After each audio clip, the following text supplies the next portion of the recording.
Takes it way down the field to Watkins. Sammy Watkins for the touchdown.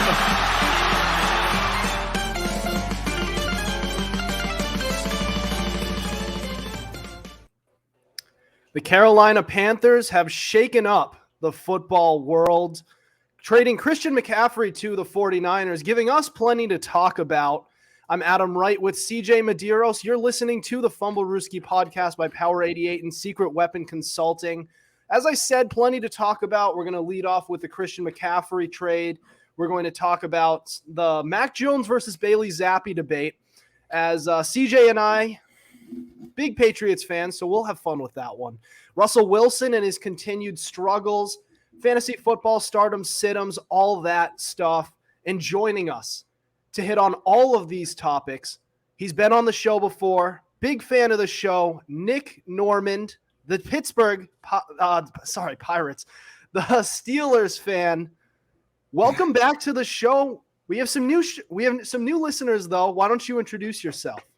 Thank you so much. I am Nick. I am a Pittsburgh Steeler fan and a newly converted NBA fan as well. So picking up with the NBA season as well. But happy to be here, guys, and just looking forward to breaking down some NFL news. Absolutely, man. It's great to have you back. You mentioned the NBA. It is a good time for CJ and I to be Celtics fans, coming off a championship and a pretty solid opening day. Nice opening night for – what's that? I said, you mean championship appearance? Yeah, championship appearance. Is that that's what I said, right? No, you said championship. I meant that's what it's I like, meant. Dude, I wish. I wish. I thought we had it, but you know, this is an NFL podcast, so we'll start off with our leadoff topic, which is the breaking news: Christian McCaffery, who has been traded to the 49ers. So we'll just give our initial takes on this, as this really just happened. But Nick, we'll start with you. What are your thoughts? So clearly, from the last week or so since Matt Rule's been fired out of Carolina, Matt Rule being fired, Robbie Anderson being traded, CMC was just the next domino to fall in this case. CMC definitely is still a talented player, as he's shown, recording over 100 yards from scrimmage each of the last couple of weeks. He definitely still has gas left in the tank, but definitely not in the plan for the Carolina Panthers. Carolina Panthers right now seem to be rebuilding and really looking forward to the future, trying to acquire some draft capital. And really a running back who's a stud, who you're paying over $10 million each and every year for the next 3 years, that's just not part of a rebuilding plan. And so getting some good draft compensation for draft picks from the 49ers, definitely I would say would be a good play for them. All right, CJ? Something about the Niners and injury-prone running backs. I personally don't understand it, but hey, San Fran, whatever floats your boat. Plain and simple, I do believe Carolina lost this trade. Christian McCaffrey is a top 3 running back in the NFL, and some would argue he's the best, especially this season. And yet, despite that, you could not get a first rounder for him. And Adam and I were talking about this earlier. Even if it's just like a straight up McCaffrey for a first, I would do that rather than a second and a third and Lord knows what other refuse they found in the garbage. It's just, Panthers, do better. You should have gotten a first for McCaffrey. I'm disappointed. But if you're the Niners, you just traded for Christian McCaffrey and you still have your first. Hey, you can't complain. And honestly, that Niners offense is looking scary. Maybe another elite weapon will help Jimmy G not suck. I don't know. But look at their offense other than Jimmy G. You know, you got CMC now in the backfield along with Jeff Wilson. And you have some good pass catching targets such as Deebo Samuel, George Kittle, and Brandon Ayuk. Niners, you got no, especially with the struggles of the Rams and the Cardinals and the Seahawks just being the Seahawks, you have no reason not to win this division now. And if you don't, we're going to have to start talking. But that's a problem for another day. All right. So touching on whether or not they should have gotten a first-round pick out of it, here's what I'll say about it. And I guess maybe I have something against running backs. At least it's unless it's fantasy football. But listen, he's a running back. He may be one of the best in the league when he's healthy. Keyword when healthy, or key 2 words. But like, number one, he has a big injury problem the past couple of years. And number 2, he's a running back. So I kind of understand getting just a second and a third and a 4th round pick for him. That's a solid package. Good enough, I would say. And like, also, like, they were looking for it, but just no one wanted to give that up because everyone has known that McCaffery has had injury issues. My main takeaway from this trade is I'm kind of scratching my head at what the 49ers are looking for in this season when they trade for Christian McCaffrey, because their supposed franchise quarterback just went down. So it kind of turns this year into, they bring in Jimmy Garoppolo and he's kind of the bridge guy. I know he brought him to an NFC championship game, but it seems like there is a cap on what you're going to get with Jimmy Garoppolo. You kind of need the big supporting cast. You need the defense. You need all of the offensive weapons to even get in contention. And once you're in contention, there's no guarantees that Jimmy Garoppolo is going to take you to the promised land, which is a Super Bowl victory, not just a Super Bowl appearance. So, you want to make your team better, but it's a running back that they're adding, meaning it's a short-term ad, especially when it's Christian McCaffrey, who's been in the league since 2017. So it's like this guy, I just feel like this guy, Christian McCaffrey, is going to be out of the league in 2 years. And this is a good young team that's looking to contend in a couple of years. So this guy may not even be around for that to happen. And you won't have your 2nd, 3rd, or 4th round picks. Second this year, and then 3rd and 4th, I believe, next season. I'll have to look at the specifics of which years each pick was, but I don't know. Like, running backs, if you're building your team around running backs, you're not going to get the best success. So I don't love this deal for the 49ers. It'll help them in the short term, but I have my doubts on whether or not Christian McCaffrey can stay healthy, even this season, where he's been solid, but still has had issues already. So that's kind of my take. I will say, as far as hopping back to the pick package that they got back, the 49ers actually don't have their 1st round pick due to the Trey Lance trade when they traded up 3 spot. So never mind. They're lacking their 1, their 2, their 3, and their 4. They do have 2 compensatory picks in the 3rd round coming back in, though, due to the Robert Saleh and the Mike McDaniels hirings due to minority coach hirings. But definitely lacking in that 1st, 2nd, and their original 3rd is going to be interesting to see what they do, given they're not going to pick in the top 100. Definitely, it seems like a win-now move, though. Christian McCaffrey, I would say, of prime years at best of like high-level football, might have the rest of this year, next year, and maybe the year after if you're lucky. So that's about a 2.5-year window. Does that window line up with what the 49ers want to do? It's really hard to tell because it seems like they wanted to move away from Jimmy Garoppolo. So that's not really like, if you want to move away from Jimmy G, then is the window down the road? But if you don't really trust Trey Lance, which they didn't really seem to trust Trey Lance or like him that much, at least this season when he was playing before he hurt his ankle. So it's like, okay, you're making a win now move because you believe in Jimmy Garoppolo, or do you not? It's just kind of weird on the 49ers part. Right. Like, looking at it, it's kind of like it's a win now move because you're trading for a running back in the prime of his career, potentially the final years where he's going to be still productive, and you gave up significant draft capital for it, and the quarterback who you traded up for, Trey Lance, isn't going to be available until at least next season. So, like, what are we doing here? Like, are we going all in on this year when you have Jimmy Garoppolo as your quarterback? I know it worked out okay for you last year, but like, did we see them beating the Bengals if they got there? Did we see them? I don't just that offense was too explosive. So, like, it seems like they just want to get back to the spot where they were before, get back and stay relevant when you should be building to to build around Trey Lance.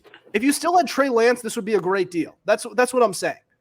You know, this would be a very good deal because you're building around that guy right there, Trey Lance. But then you traded for McCaffery after he went down, and now Jimmy Garoppolo's in at quarterback. And we know that doesn't work when the 49ers are at their best. So that's the issue I have here. Yeah, I mean, Adam, I guess I hear you. I do, but like, how old is Christian McCaffrey? Do we know? 26. I think he's going to turn 27 this year. I'll have to look that up. So I would say like he's got like at least like 3 more years in the tank. And I don't see why San Fran couldn't get their window up and running by then.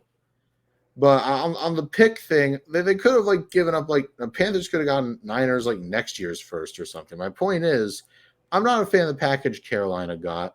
And Adam, if what you're saying is correct, how it's like a win now move and they're probably not going to win now, then this trade literally hurt both teams. And either way, it's honestly for both sides, it's a head scratcher. I mean, well, not really so much for the Panthers, just the returns kind of a head scratcher. But if you're the Niners, I mean, you got Christian McCaffrey, but why? See, I think where you and I disagree is whether or not this was the right return for the Panthers. Because I honestly think because of McCaffrey, how McCaffrey has been with his injury history, it's just not fooling teams that he's playing at a high level this year. And he's still banged up. Hasn't he missed a game already? I believe he's already missed a game. So like he's not really fooling anyone with his production. Everyone knows that he can play well when healthy. But there's going to come a point, especially with running backs, when those injuries start to take a toll and you're not going to be playing at as high a level as you could, even when you are like, we'll say healthy for an older running back who's starting to reach the years where you're not able to perform like you could. Older, 26. Age 26 for a wide receiver is a great year. But age 26 for a running back, those guys last like 4 seasons. It's not great. It's not every day where you get an Adrian Peterson or a Frank Gore who can go forever. You know? Like it's very rare. I will say, though, as far as what the 49ers seem to be doing, if it is a win-now move, that I think the three of us can agree it seems like it's a win-now move. Yeah. Where do you guys have the 49ers ranked in the NFC? Because to me, at the very least, they're a top 3 team in the NFC. To me, it seems like. Because the only team I can say definitely seems to be better than them right now would be the Eagles, who seem to clearly be the best NFC team. But, like, who's threatening them? The Packers, Tampa Bay, the Cowboys. I just don't know that there's a second best team in the NFC to the Eagles, definitely. And could the 49ers be that? Being the second best team in the NFC could put you squarely in another NFC championship, and then you just got to win one game and get to the Super Bowl. It seems like it could be the over-the-top move that the 49ers are looking for. That's a good point. It could be. But sorry, Adam, I don't want to jump in on you there, but I do want to say you go first. I don't know if being second best in the NFC really has the luster of years past, because plain and simple, the NFC is not as good as it was. Heck, it's not even as good as it was last year. They lost those players over the offseason. Yeah, we're facing literally the beta versions of Tampa Bay and Green Bay. Philly's good, and I'm not going to take that away from them. Only undefeated team left. I have a lot of respect for them. But the Niners, with Jimmy G as a quarterback, and if that's the second best team in the NFC, I think that says more about the NFC than it does about you. Yeah, but that is a good point you bring up, and it does. Yeah, now that you bring that up, it's just that they're not beating the Eagles. That's the problem there. They might get another NFC Championship appearance, but the problem is, like, we know what their ceiling is with Jimmy Garoppolo with the team at its best. We've seen them make a Super Bowl. We've seen them just this past season make an NFC Championship game.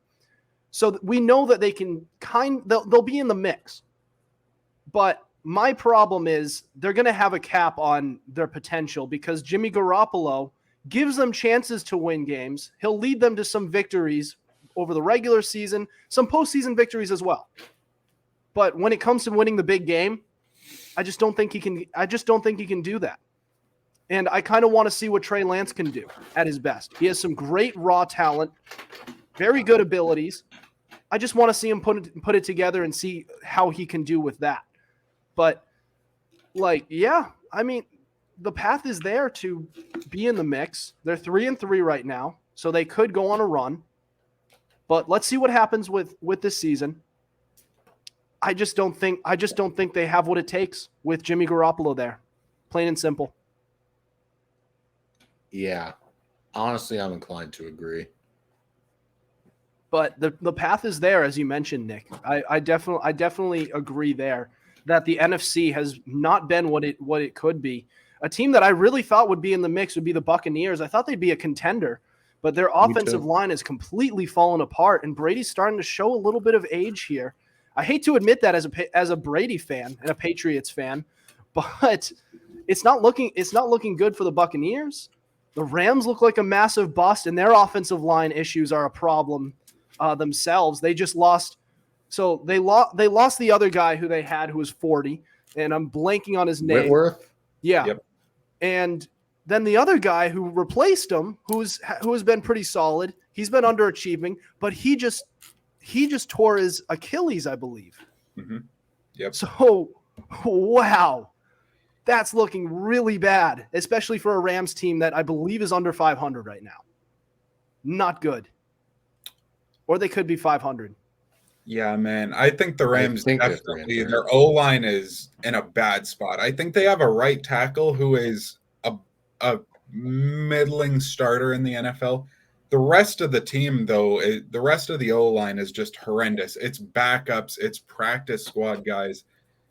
I think like their best offensive lineman besides their right tackle is somebody who they just signed off somebody else's practice squad for center or something. Like their guard situation, their left tackle situation after the Joe Noteboom injury.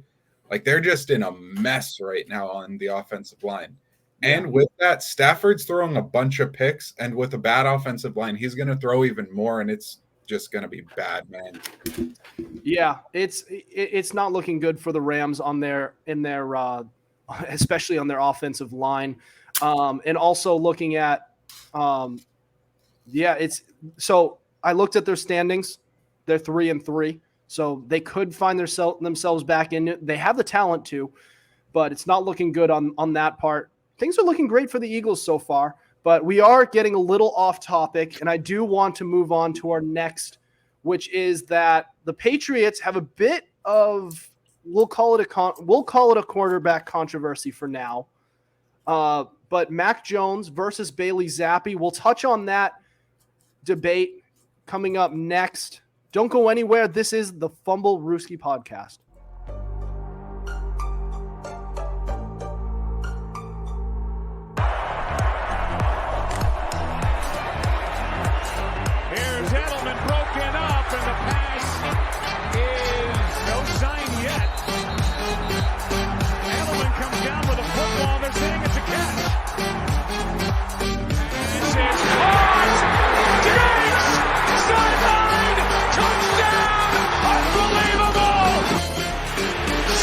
Way down the field to Watkins. Sammy Watkins for the touchdown.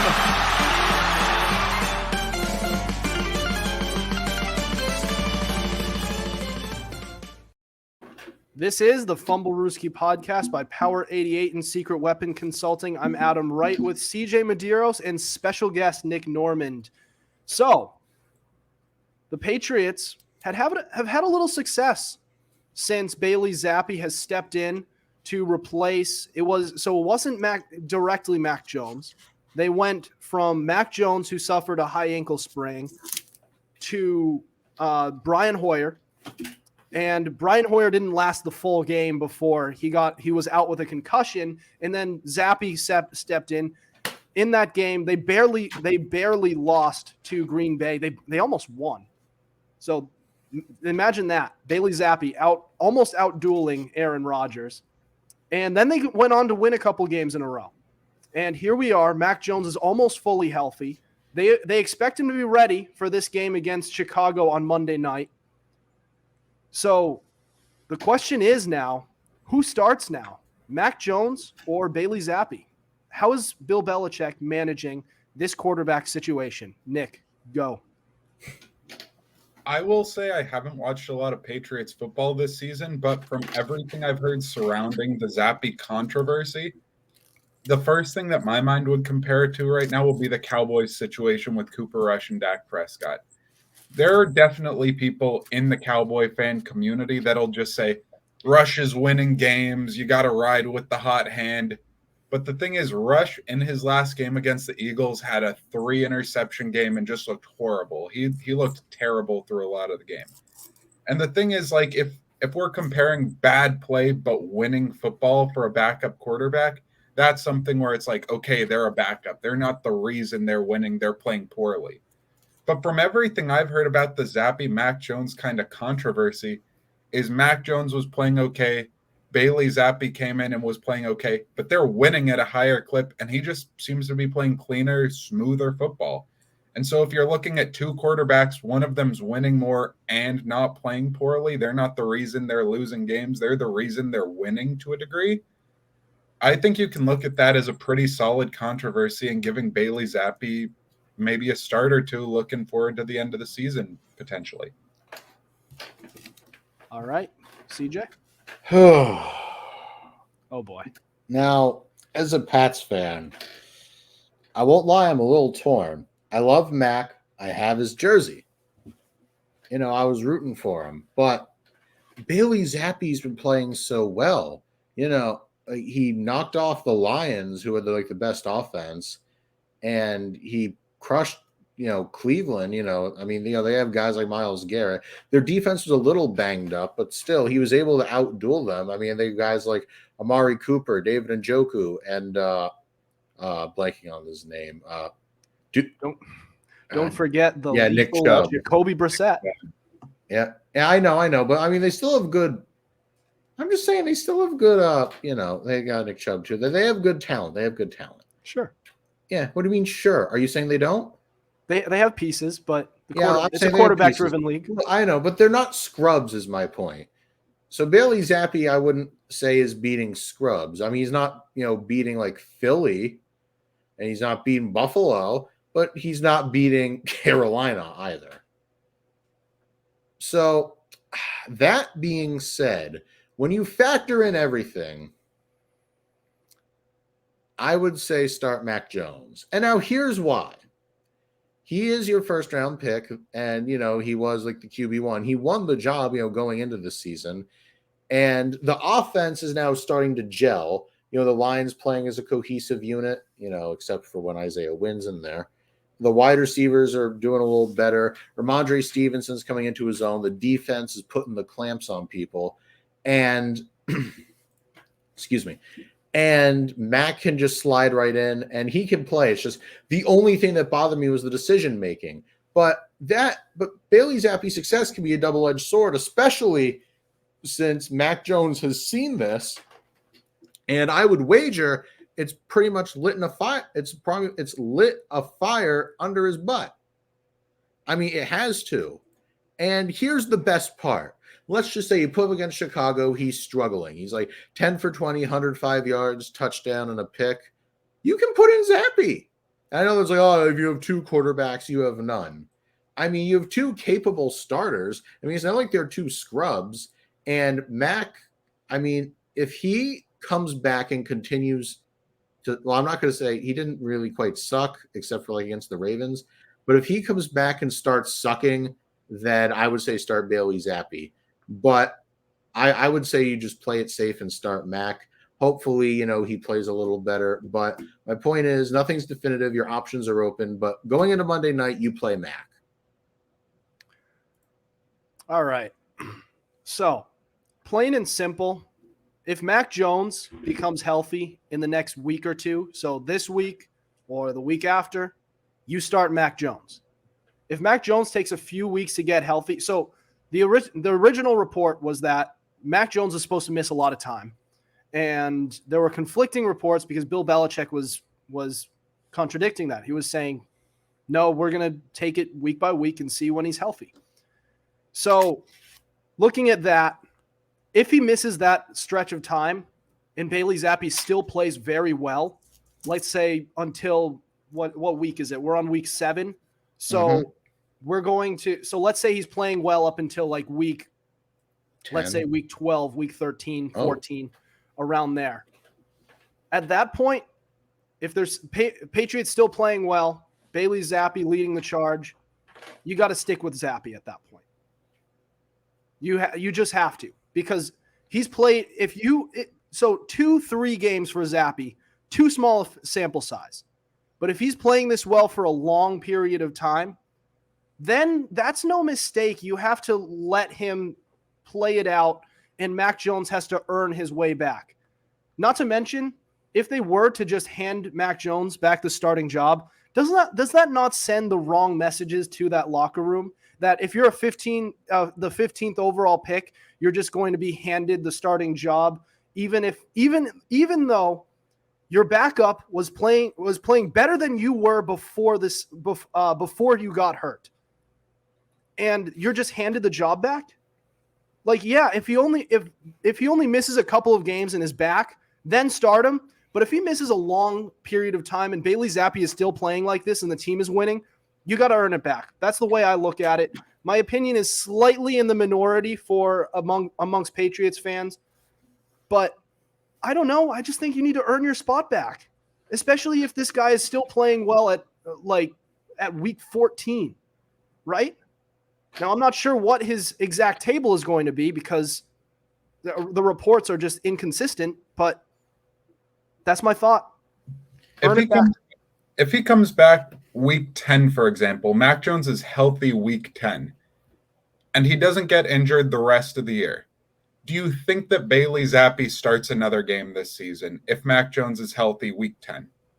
Week 10. See, there's a middle ground where I would be then I would be puzzled. And we don't know whether or not start Mac Jones. Okay. I would say Mac Jones. I think it has to be long term. Like, Mac Jones is out for a while and Bailey Zappe's just playing really well. And I'm pretty sure that's the situation that the Patriots were in 2001 when Brady stepped in, and he had to step in for a long time. If Brady was only in there for like 2-3 games, put me back in time. In this instance, I would not know that there would be a 20-year dynasty. I would be saying the same thing I am now. Bring back in Drew Bledsoe. Bring him back. He's your first-round pick, number 1 overall pick, I believe. He's been in the league 10 years. He's taken you to a Super Bowl and a few playoff appearances, and you just gave him this massive contract. So I would have said the same thing then. For what it's worth. Obviously, it's easier for me to sit here after a 20-year dynasty. I would have said to say that, but true. I don't know if it's a small sample size. Yeah, it's easy to look good. Sorry, my bad. I'm sorry.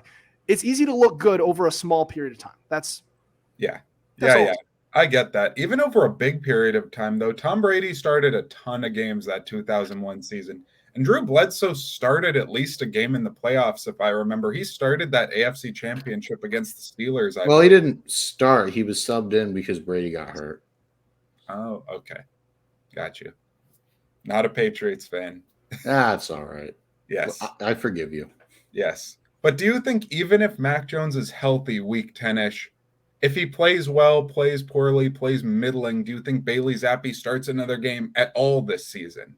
Not even like starts out an extended period of time. Do you think Mac Jones gets benched? Is that a possibility? Adam, you want me to answer or should you? I think I already answered it fair enough. Pretty thoroughly. So I'd love to get your take on that. Here's the thing. If Mac Jones comes back and plays like garbage, then you go with Zappe because you know Zappe can win. But I do want to end on this. We're hearing reports that Mac Jones is like at 90% in terms of health. And there's like a very real chance he starts against Chicago. So we might have the answer a bit sooner than we think. Okay. Yeah, and here's a report. This update just came on 9 minutes ago from ESPN as we started this segment, but said Jones feels pretty good in quotation marks. Jones reported progress in his recovery as he prepares for a possible return to action Monday versus the Bears. It looks like they want him to come back, so I think he will be back. Mm-hmm. And I feel like we're all saying as Patriots fans, most of us are saying only when he's fully healthy. That might not even be what the case is. They might just force him back quickly. And Mac Jones isn't going to fight it because it looks like he wants to do the same thing. And he may not even be fully healthy. He could be. Yeah, that worries me a little, honestly. But that worries me a little bit. And if they rush him back, and let's say he struggles after that, throws 3 picks, there's another scenario for you. He go against Chicago, which has been very middling at best defense. They lost all their best players already over this offseason in the past couple of years. They used to have a great defense going back to the past the late 2010s and early 2020. It's still 2020s, but still. Defense is not the same as it once was. He throws 3 picks against that. And he was just prior to this injury, he was doing the same thing, turning the ball over. They gave it to Bailey Zappe. Zappe has not been turning the ball over. There's a scenario. Does Zappe come back in? Yeah, if Max sucks, then I would argue he does. Yeah, and that's gonna be tough for Belichick to swallow. The 15th overall pick is benched for Bailey Zappe, the 4th round pick. Well, I mean, wow. Brady took Bledsoe's spot eventually, so I mean, like, it's happened before. It's happened, but it didn't make Belichick look good as the GM, did it? Belichick's about winning. He'll do anything to win. So he was playing best. Well, there you go. All right. Well, I do want to move on as we are moving a little bit behind on time, but I want to talk about Russell Wilson as we talk about quarterbacks who are struggling. Russell Wilson has been kind of the epitome of that, struggling with his new team now, and it continues. If it does, do we talk about Russell Wilson possibly falling off here? We'll get on that next. This is the Fumblerooski podcast.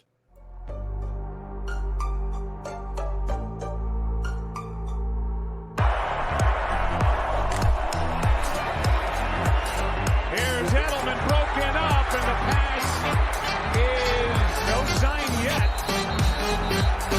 Edelman comes down with a football. They're saying it's a catch.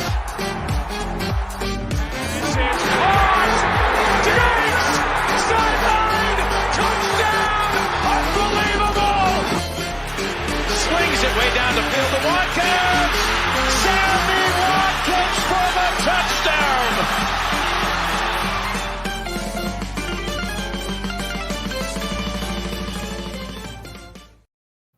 Welcome back to the Fumblerooski podcast. Adam Wright, CJ Medeiros, special guest Nick Noormand with you. All right, so Russell Wilson didn't have the best game, or hasn't really had a very good game at all so far this year.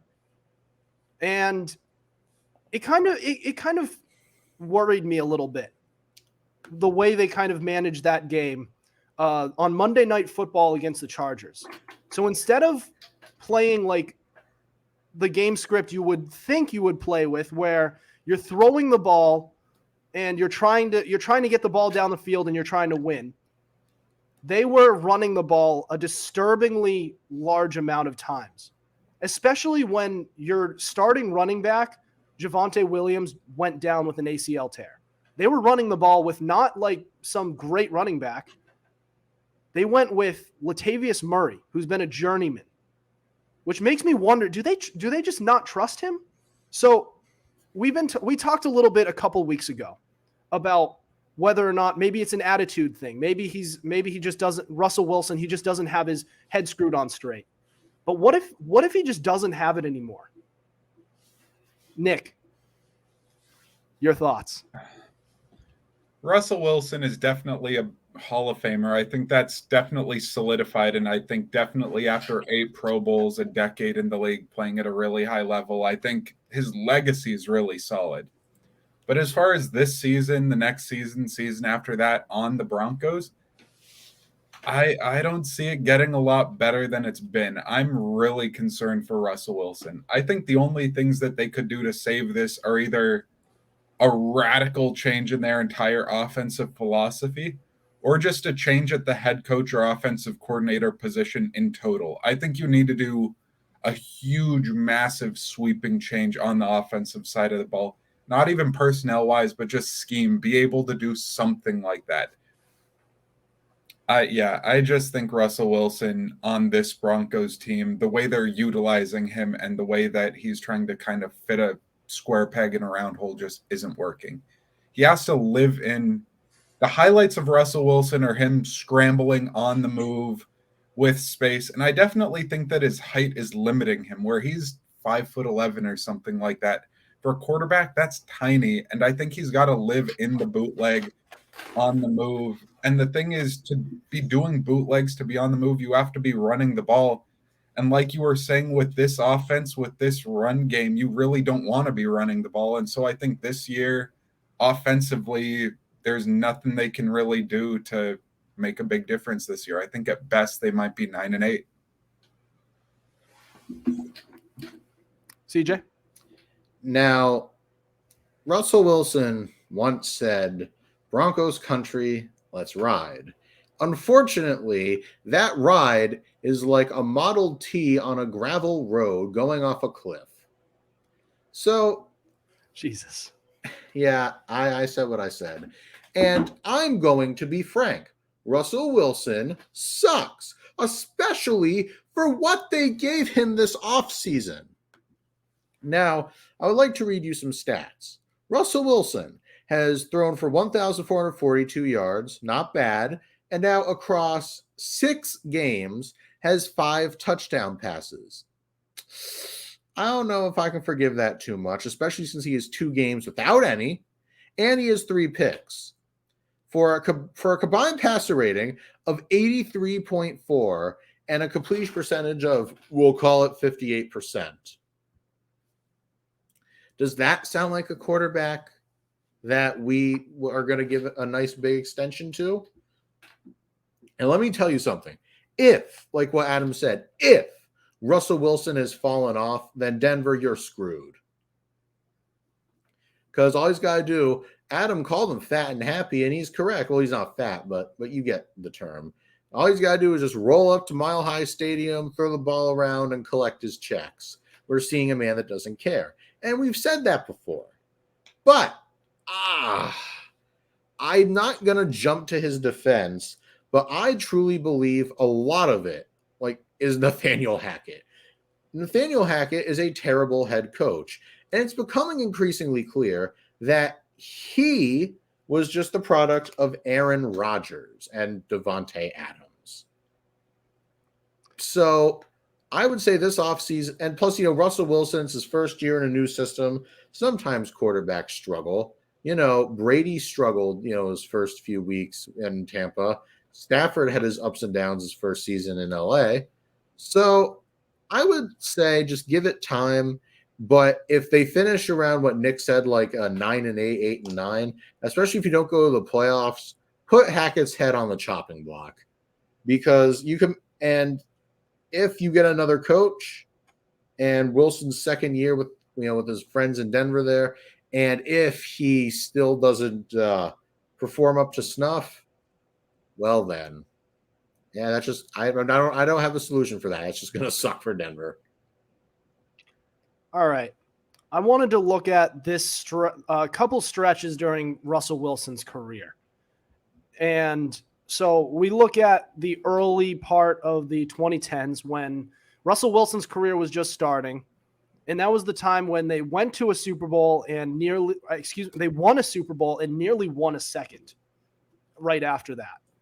So during that stretch, they won a Super Bowl, and so Russell Wilson didn't throw for more than 26 touchdowns in any of those years. 2012, 26-10 touchdown to interception ratio. 2013, 26-9 touchdown to interception ratio. 2014, 20-7.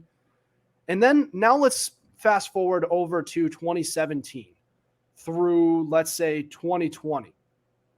34-11 in 2017, 35-7, 31-5 in 2019, 40-13 in 2020. The reason I bring that up is during that stretch in the later half of the 2010s, they built the offense around the passing game and not as much on defense. It was okay, but it wasn't their strength anymore. During the early half of those 2010s, they built the team around defense and running the ball.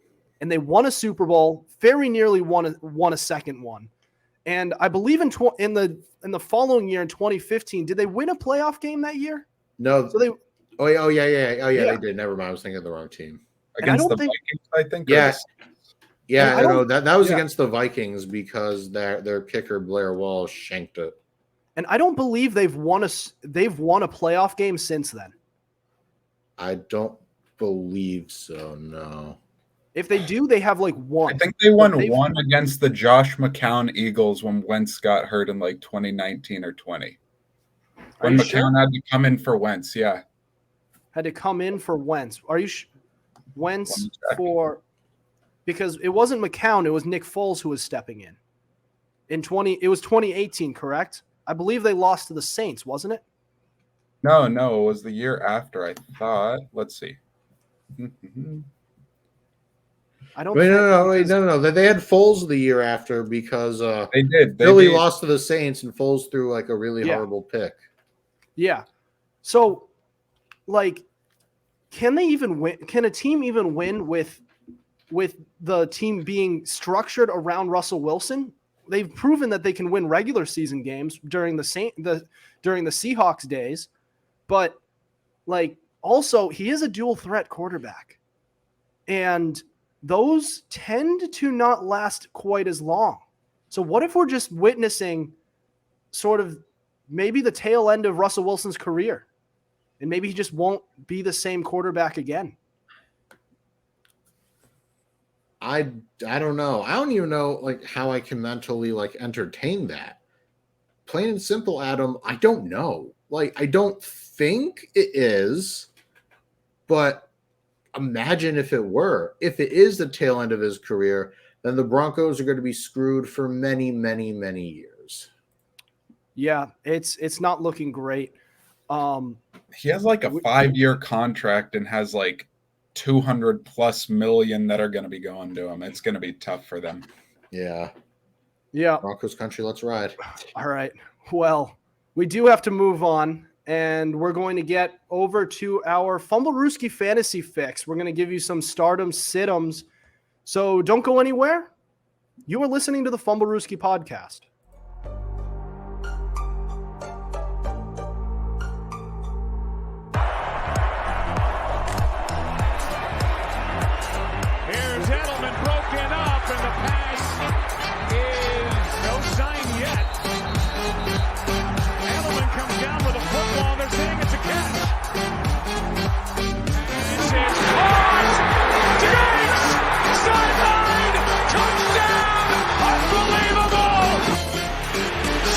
Way down the field to Watkins. Sammy Watkins for the touchdown.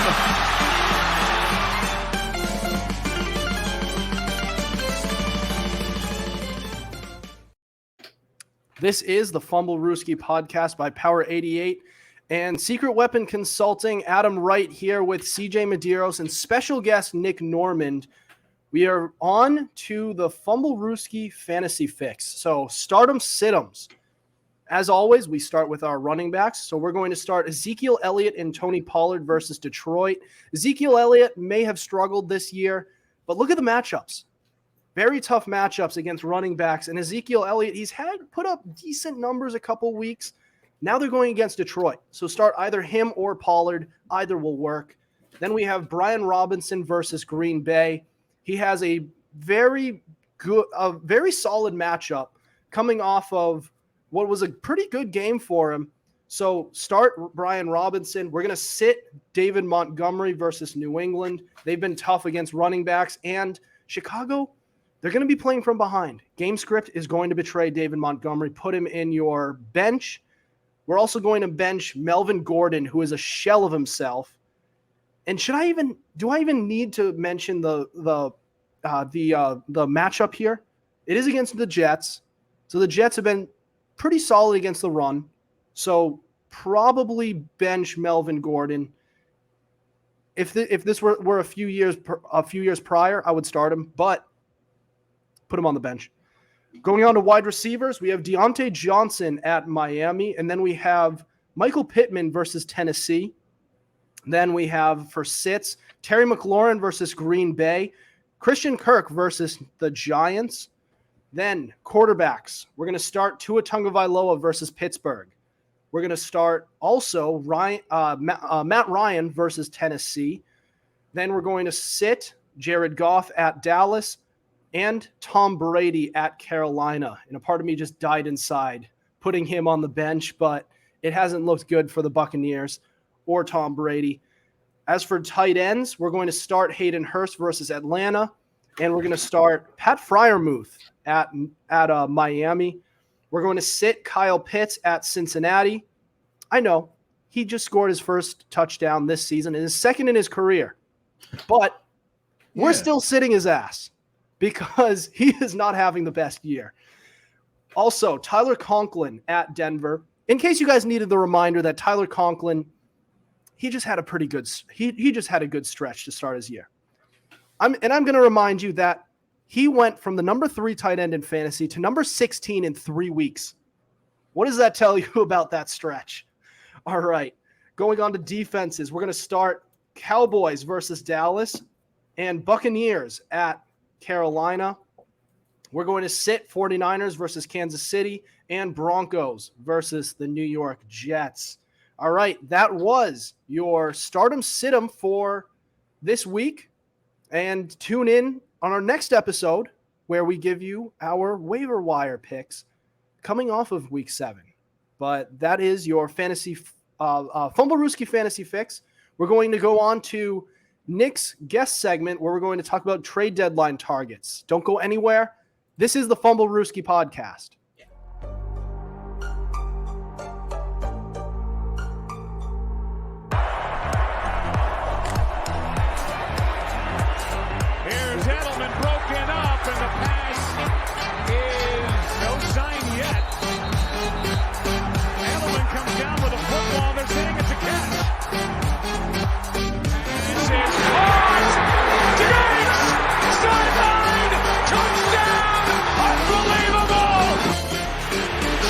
Way down the field to Watkins.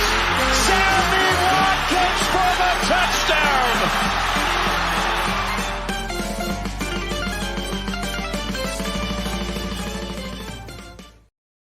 This is the Fumblerooski podcast by Power 88 and Secret Weapon Consulting. Adam Wright here with CJ Medeiros and special guest Nick Noormand, who is going to talk about, in our guest segment, some possible trade deadline targets as the deadline is getting close. It is on November 1st. We are about, let's say, a week and a half away from there, but it's never too early to start touching on that. Maybe a little bit early, but it's not early now. So we're going to touch on that. So Nick, what do you got? Definitely. I'll give you guys 3 players who I definitely think have fits in the league right now, because there are a lot of talented players on teams that maybe are wrapping up for the season, given that there are some teams like Carolina that are just done with and clearly tanking. First player that I will give you guys is DJ Moore. I think that DJ Moore definitely, even though Carolina has stated that they don't want to trade him, that there are definitely places like Kansas City that could make a big splash play with a big down the field receiver.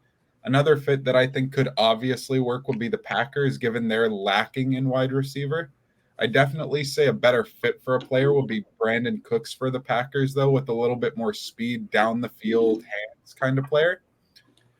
My next pick for somebody would be Robert Quinn. Robert Quinn, I definitely think fits in what the Chiefs are looking for.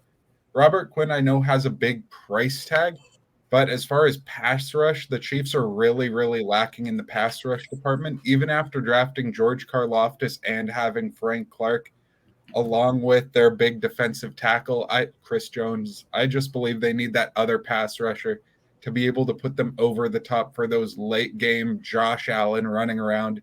You need to get pressure on him kind of situations. Lastly, I'll go with Cam Akers, who I think the Rams clearly want to get rid of.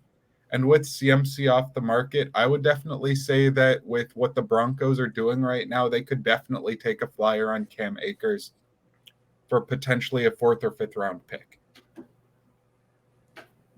All right. Some solid picks. CJ, do you have any others? Yeah, I do want to say one thing. I don't think that DJ Moore is going to be traded because the Panthers outright said, no, we're not trading him. However, of the Panthers, I do see Brian Burns potentially getting traded because I know some teams have been inquiring about him, and I have seen Chase Claypool linked to Green Bay quite a bit. I don't know how his TikTok usage is going to, make, how Rodgers is going to feel about that, but, as they say, no one knows. That's the fun.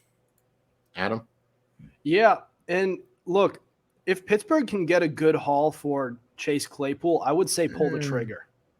What would you consider a good haul for him? Because you're not getting a first. Maybe a second. That's a little high. They're gonna want him to play well in the next couple of games for him to be even traded during this trade deadline. But even down the road, if you can get good value out of Chase Claypool, who's a very talented wide receiver, just doesn't have the best head on his shoulders. Like, we're talking about a player who decided to celebrate on a first down instead of handing the ball back to the ref and hurrying back to the line of scrimmage. And then during a press conference when he was asked about it, decided to blame it on his center, saying that he knocked the ball out of his hands and he had everything under control when you didn't, because you let the clock run about 10 seconds. So if you're Pittsburgh, I would get the best value you possibly can out of him. That's kind of my take. And he had a big game this last week. He had a 7-catch, 97-yard game this week. And so I definitely think if they wanted to trade him, they'd be trying to make him look really good these next couple of games. I definitely don't think they'd trade him for less than a third. I think that will be the floor they get for. Maybe like a third and a fifth would be the lowest. But I definitely think they got a shot to get like a second, maybe get a first and trade like a third kind of thing. But definitely I think you could get a nice pick for Chase Claypool. It's a possibility. Perhaps. Another player I look at, definitely DJ Moore. I'm not sure if he's going to get traded because it looks like, based on reports, the Panthers like him and they want to use him as a foundational piece to build their team up. And yeah, he was drafted in 2018. So it's been a few years since he's joined the league. But Christian McCaffery was drafted in 2017 and he just went for a massive – he just got traded for a massive haul, and he's a running back. So I would say if you're the Panthers, I would hold on to him because I really do think DJ Moore's best play is ahead of him, and he's been kind of fallen victim to poor quarterback play. But also, they could probably – do you think they can get a first for him? I think a second. If McCaffrey went for a second, then Moore's certainly not going for a first. I disagree. I think for the Chiefs, a late first, somewhere 30, 31, 32, where the Chiefs would be picking, I think they definitely trade this offseason. I think it's on the table, maybe not during the season this year, but next year they have the 31st overall pick in the draft. I'd trade that for DJ Moore definitely if I was the Chiefs, I think. Yeah. Listen. Perhaps. So here's the difference between him and Christian McCaffrey. DJ Moore's been healthy pretty much his entire career. And also positional value, wide receiver over the running back. Christian McCaffrey may be the best in the game at his position, but he's still a running back. This isn't fantasy football at this point. with a wide receiver, DJ Moore, who could be better if he had better quarterback. We've seen what he can do when the quarterback play is good, and he looks like one of the best in the game. So I would say if any team with a late first and is looking to, like a Kansas City, as you mentioned, is looking to and they're looking to contend and they need a wide receiver, I give that first round pick yesterday. To be honest, that's a slam dunk. So I think first round pick would be perfect for DJ Moore. I mean, maybe it's just DJ Moore simply, like, honestly doesn't have a nose for the end zone, though. I mean, he's a good yardage guy. Has like 3,000 yard seasons under his belt, but his career high in touchdowns is 4. Right, which we could also possibly trace back to poor quarterback. Who's his best quarterback? Yeah. Who's the best quarterback he played with? 2018 Cam Newton before TJ Watt destroyed his shoulder. Is that it? Yes, but with Cam Newton as his quarterback that year, he was actually not as good as when it was, who was the other guy? Kyle Allen? Yeah. When Kyle Allen became quarterback that year, that was actually when DJ Moore exploded. So it must have been just a really good stretch by Kyle Allen, because Cam Newton really wasn't producing that well, was he? Yeah, I suppose, but I'm just saying. Definitely, I think it would be like an Andre Johnson kind of situation, where Andre Johnson on the Texans in the 2000s, Matt Schaub, I think, was the best quarterback he had, and he's a bona fide Hall of Fame talent. DJ Moore right now, if he put up another 5, 6, 7, 8 years like his first couple, I think he'd be on a similar trajectory. I don't think he is Andre Johnson. It's a possibility, it's like the same mold of big, strong, fast receiver on a team that just did nothing with quarterbacks that just did nothing. So yeah, probably, maybe. Yeah. So if you're DJ Moore, you might want to be knocking at the door sooner rather than later, unlike Andre Johnson. But we do want to end at probably about now, because we're up to almost an hour. But do you guys have any other quick thoughts before we end the show here tonight? No, I don't. Looking forward to next week. Another week of football. We're inching towards that halfway point of the season, and maybe we'll find out soonish who the playoff teams are. So, man, I'm just glad football's here and we can talk some football every week. Absolutely. All right. Well, thanks for joining us, Nick. It's always a pleasure to have you. This is like the third time we've had you on the show, isn't it? I think so. Yep. So we just can't get enough of your analysis, man. And thanks for joining us. But that'll do it for us tonight. Thank you for listening to us. We have new episodes on Tuesdays and Fridays at 7:30 p.m. Eastern Time. Be sure to subscribe to our YouTube channel. We have all our episodes available on Spotify, Spreaker, Apple Podcasts, iHeartRadio, Google Podcasts, and so much more. Also, be sure to follow our Instagram at Fumblerooski_podcast to keep up with our podcast and the latest coverage on the NFL. Otherwise, we'll see you next week. Over and out.